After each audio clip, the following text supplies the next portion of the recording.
Okay, so in the last video, last episode of Lessons from My Masters, I was talking about speed and John and Tim's perception of speed.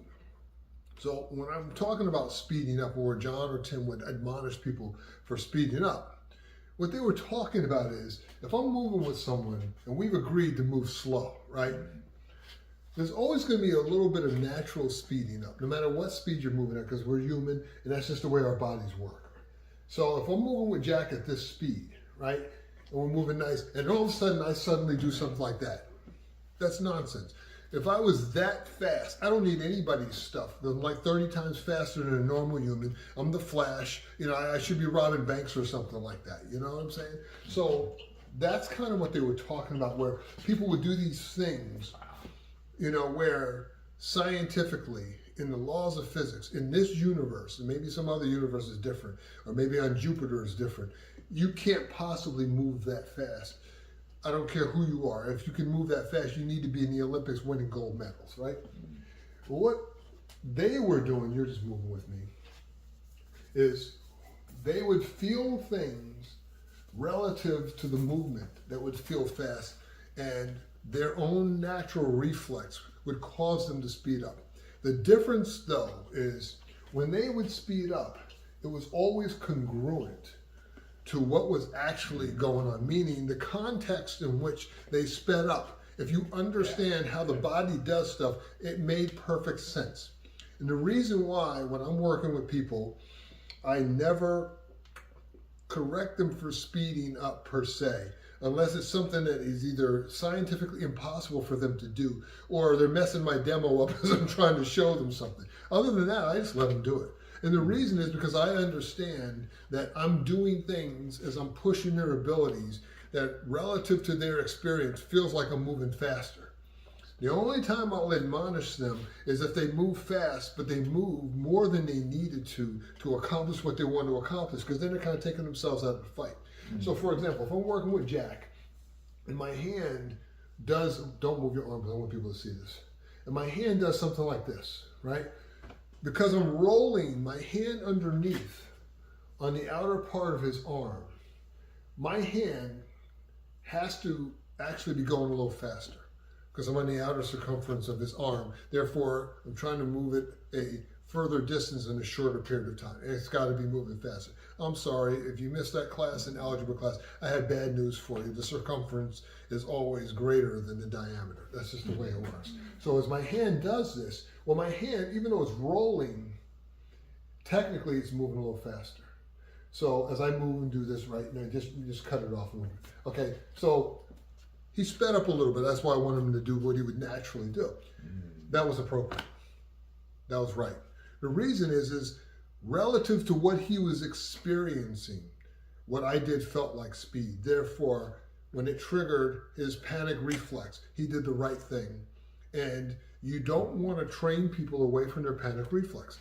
One of the reasons why I used to see guys all the time, you know, getting punched in the face for things that they should be able to easily block is because somebody told them, no, you're speeding up, you need to slow down. So then they're going half speed, but the person who told them to slow down then starts speeding up and wailing on them, and then the person gets discouraged because they're not learning anything, they're just getting punched in the face because they're using them as a meat bag. No, no, no, no, no. When I'm working with people, now watch this. I'm gonna rotate my hand here. As I rotate my hand here, see how quickly Jack's hand comes up to cut this off. Well, the reason he's doing that is because technically I am moving faster, even if I'm using kind of the rotation in the outer circumference of my arm to get around things as I'm not trying to push. It feels fast to him, therefore what he is doing is appropriate as long as it's congruent with what the hell I'm doing, where he's cutting it off. Because if we were moving even at full speed, he would still be able to accomplish that, provided he moved more efficiently than what I was doing, right? So when John and Tim would be telling people not to speed up, is because people would be doing this kind of crazy stuff like this.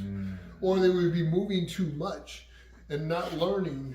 You know, one of the things I see people do in martial arts is, because they move more than what is necessary, they're all over the place and they're creating openings all over the place, giving people time to make things work.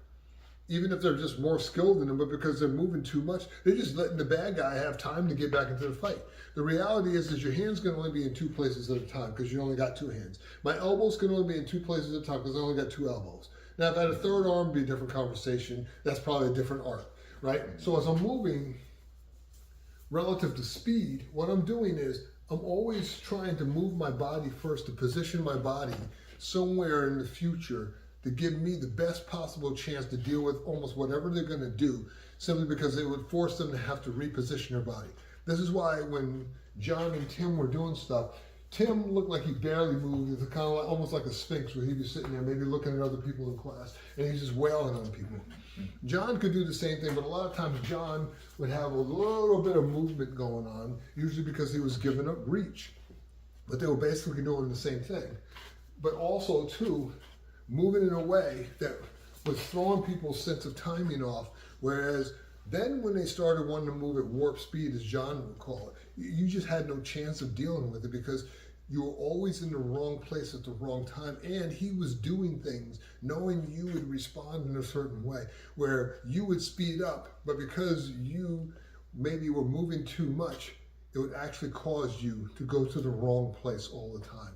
One of the things he did, and I'll talk about this more, I'm just putting it on camera so I can make sure I remember to talk about it in another episode, where John used inverse relationships to movement all of the time.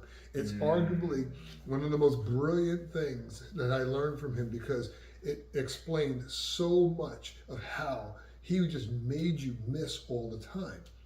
Most people, when they're flowing, they're trying to do this thing because they're trying to channel Tim, because Tim, had all kinds of strength and just crazy ability, and Tim could just stop you and cut you off, and be drinking coffee and smoking a cigarette at the same time.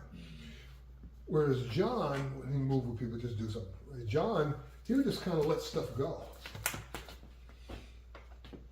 But what he was doing was he was guiding you and redirecting you in a way where it felt like you could hit him, but you really couldn't because he was already out of the way. Then he would let you overcommit, and knowing you can't get your arm back in time, and then he'd punch you in your face, and he would tell you, you got to get loose or whatever. He would say something. The point is, he'd be like this, and then all of a sudden, boom, boom, boom, boom, boom, boom. Why? He feels where you are. He knows where you're not. And instead of trying to stop your hand, John just let you go. John was truly, and I love this analogy he came up with, the matador in the bullfight. He was truly the matador in the bullfight. Only he wasn't doing it out here. He would be right on, big belly and all, and he would just be shedding strikes and wailing on you and hitting you. And you knew just those little touches, especially like if he would hit you like with the heel of his hand, little oxjaw action there, you knew if he wanted to slap your head off your body and, send you to see your ancestors in the afterlife, he could. So the concept of the idea of, speeding up was just a total misunderstanding that people had of how John and Tim did stuff. John and Tim sped up all the time. But if you understood how they sped up, it made perfect sense because it was all congruent in relation and in the context of what was really taking place.